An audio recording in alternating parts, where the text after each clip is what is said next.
Hi and welcome back to Settle Carlisle 68, and you join me on a very wet and windy Monday bank holiday in the UK.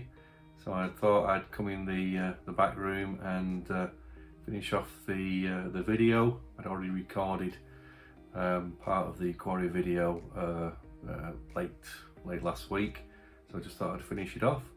So before we go into the layout and have a look at the progress on the quarry, one other addition that's happened in the last few weeks, because it's a few weeks since the last video.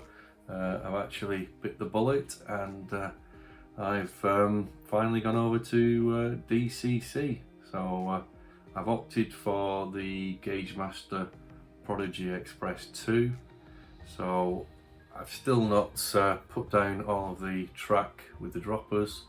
That's going to be the next task after I finish the quarry. I really wanted to get that completed. So without further ado, we'll move over to the layout and see where we're up to with the quarry.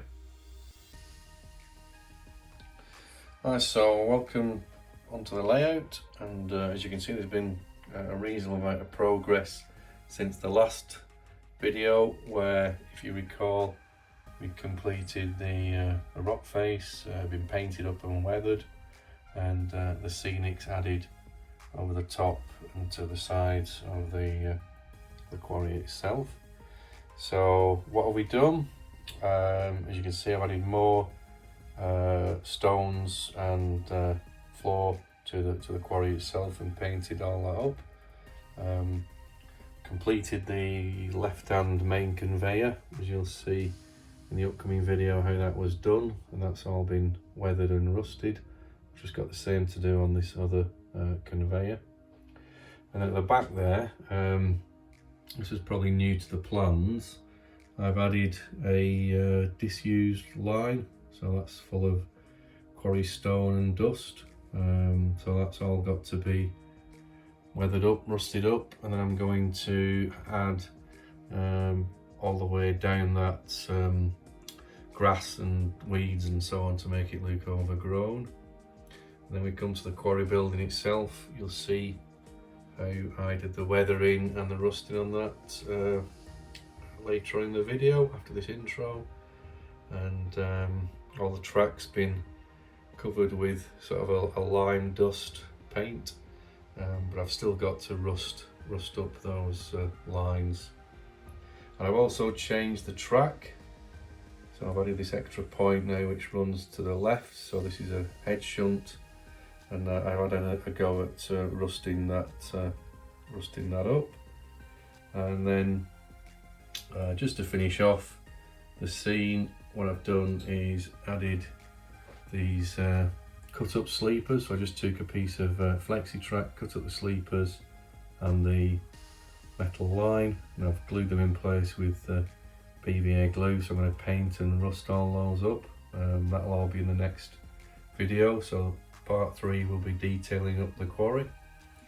And then I've got the couple of droppers here ready for the DCC, ready to be installed. And then we've got these walls, these are all loose at the moment to stick down. So in terms of what I've done in the quarry itself, or what I've used, just used a few materials.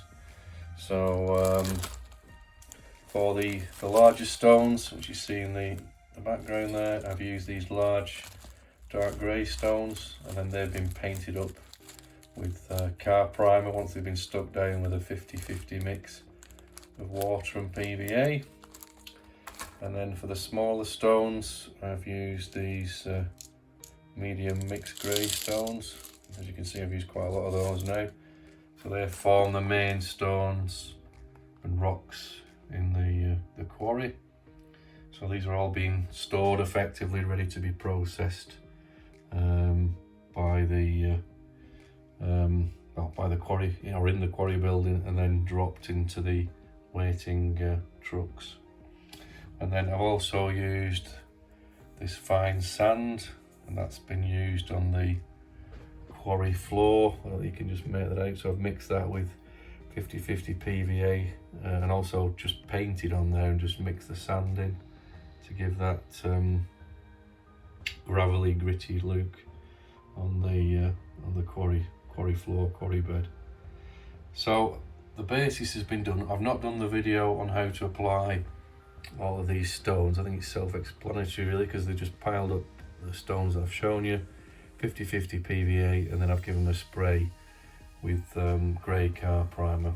But what I will do in part 3 of the quarry, we'll weather all of these stones, we'll paint up the sleepers and the lines, we'll put all the scenics down here, the grass and the weeds and the bushes, as we will do with the disused line, and then also behind the wall, all down here will be scenic up as well. And then I may well do the part 4, which I'm intending doing, which I think what I'm going to do is make some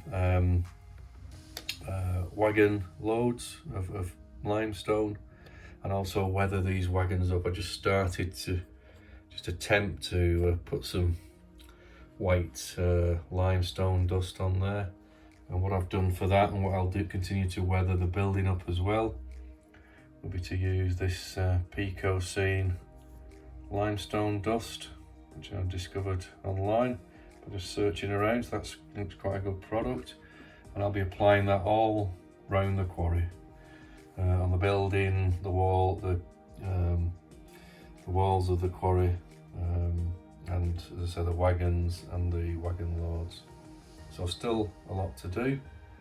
I think I've prattled on enough. Let's go to the next part of the video, which is the weathering and the rusting of this quarry building. So yeah, without further ado, we'll move on to that. But just before we do, I'd like to thank all the subscribers again, new and old, for all your comments and likes.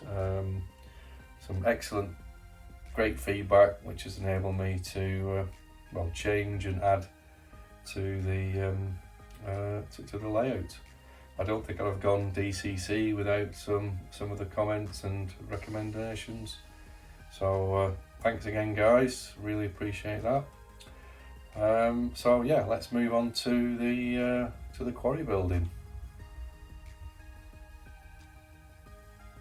Okay, so we're at the workbench, and this is what we're going to be working on this video. So it's the quarry building, and I've already started some work on the building itself. So this is a Dapper 3D kit. So it's obviously, as it says, it's a 3D printed kit.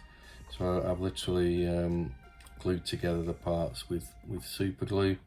I've also just painted this conveyor with some gloss black paint, just modelling paint, and then I've also fitted, as you can probably see, I've fitted some doors because it came without doors, and also windows. So I've just used some old leftover Metcalf red card, just put red doors on just to break it up, and also some Metcalf plastic for the windows. So I've just super glued those in. So that's where we're at with the kit. So what we're going to do is add some detail and also weather up the building with various products. So what I'm looking to do here is show on the conveyor that we've got some stones being transferred up to the building. So I'm just going to add some PVA glue along the length, and just add some stones. So I'm just randomly going to put some PVA down.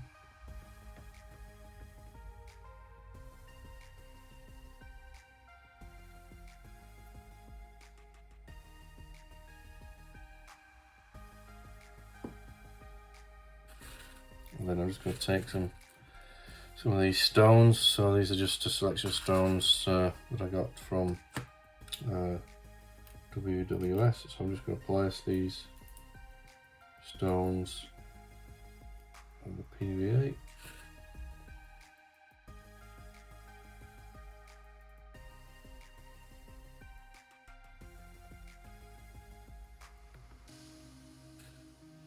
So they're like a granity type of rock, so I'm going to end up painting these just with a grey, and also paint the conveyor belt, but that's the effect I was looking for the conveyor. So hopefully the PVA won't be visible, and we can get that painted up, and then we can apply some weathering on there as well. So I'll just put that to one side, let that dry. I have to come back later on to that. I'll just move that out of the way. So we come to the building.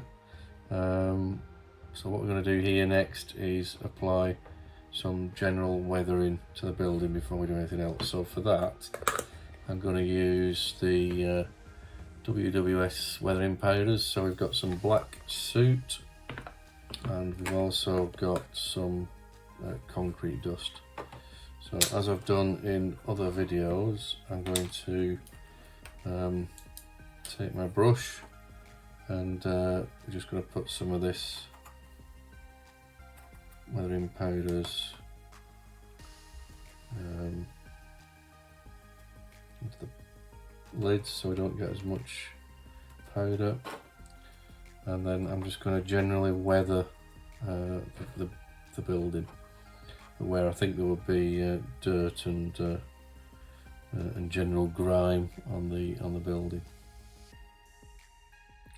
So I'll just apply this way.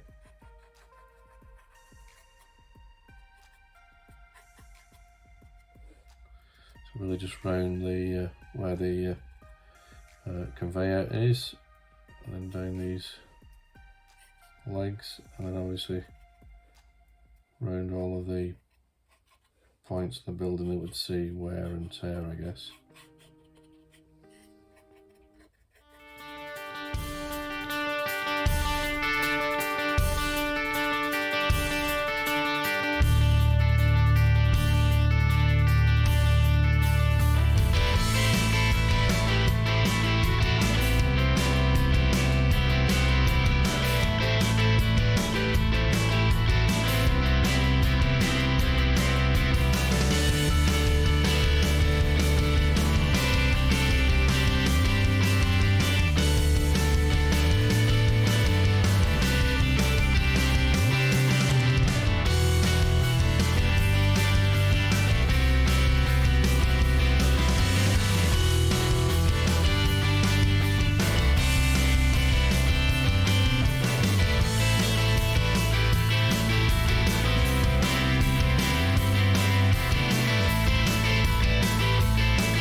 Okay, so you can see I've now pretty much added all of the weathering to the building, so I made it look pretty grubby.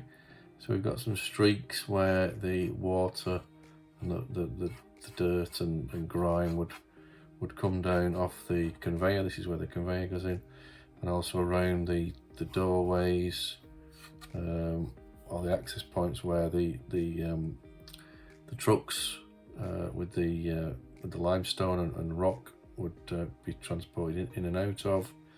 The roofs have applied plenty of soot and concrete dust, and then this side of the building as well, I've dirtied up the handrails and gone down where the walkways would be to get quite grubby, I think, and around the doorways, and then some streaks down where the sides are and the windows. So it could look a little bit dark in areas. So what you can do, well, what I'm going to try, because some of it looks quite defined when you put the powder on. I've tried to spread it, but so what we can look to do is use some isopropyl and make it more of a streak look. So that's what we'll go with next. Okay, so we'll just go with a little bit of isopropyl on the sponge, and then any areas that we feel a bit heavy, I want to give more of a streak pattern to, we can just come down with the isopropyl, and it just gives it that more of a washed look. I don't think you can see that. It's not quite as defined, it's more gentle really. Just streak it down. It's a bit difficult to get down where the walkway is. But still keeping those darker streaks. I think it still maintains that, but it gives it more of a streaky look, as you'll probably find. So I've done that side, and then on the roof as well.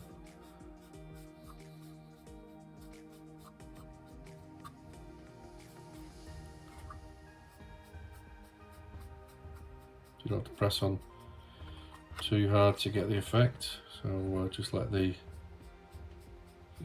just damp, just let it run across the roof. So it's not quite as bold, the colours, yet you've got the streaking. So we'll just let that dry, and then do a bit of a rain check on it, so to speak, and then we'll go back and do the next stage. Okay, so the next part we're going to do is the rust. So for this we're using the Humbrol enamel paint, and it's matte 113. So what I've done is just applied some paint with a brush onto the sponge, so not too much, not too liberal, but just a bit. And then I'm then going over just tried it a bit on the roof there. I'm not going for really heavy rust, I suppose a medium rust, if you can call it that.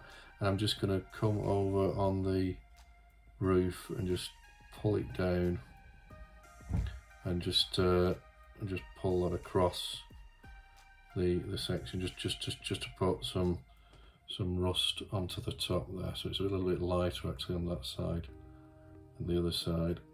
And then you can even put a bit of a stipple effect on there, but that's sort of the effect I'm going for, probably a little bit heavier actually. So I'll just apply a bit more paint onto the sponge, again not too much, and then we drag that down over the roof.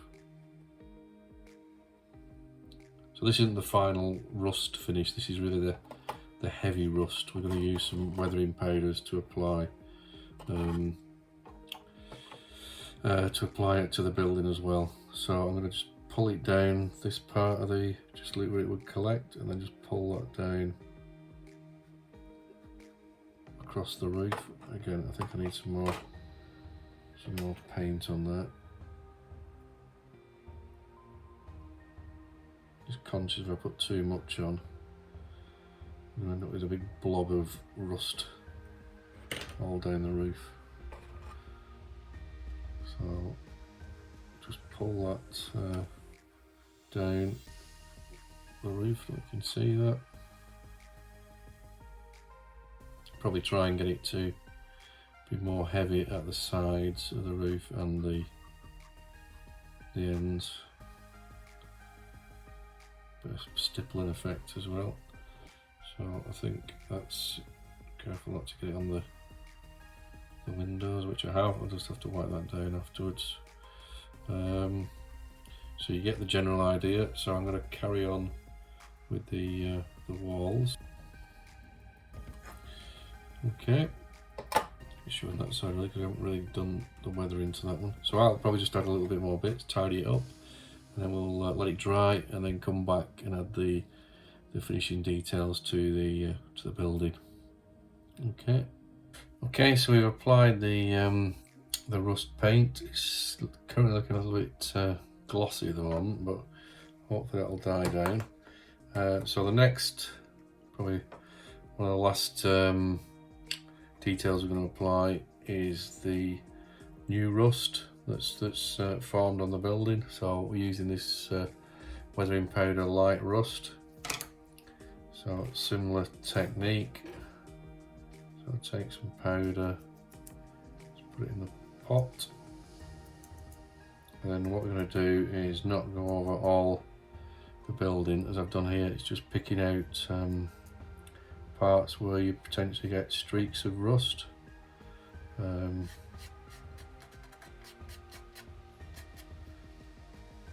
again, we can rub that in if we feel that's too strong. The paint's still a bit tacky yet from the rust that we applied before, so I think that's why the weathering powders are sticking more than they normally would. So we can possibly just put it on the hoof really. We can just maybe apply some isopropyl. I'll see if this will work. I'm just because it's a bit strong, that I think. Just try it over the weathering powder, see if that'll tone that down, which I think it has. Probably taken some of the other rust off as well. And then we'll just go around.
Okay, let's get to the point where I'm pretty happy with that.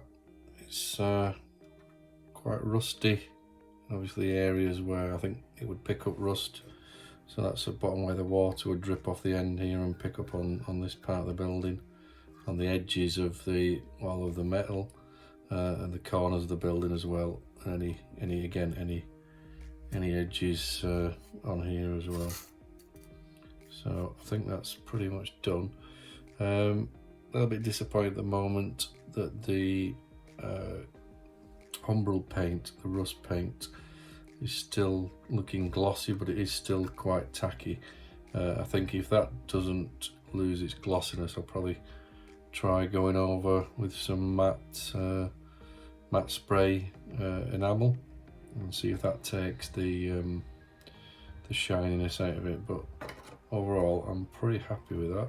The effect maybe a bit more rusty than I originally intended, but I just carried on because I thought it was looking pretty good, to be honest. So I'll probably carry on just touching this up.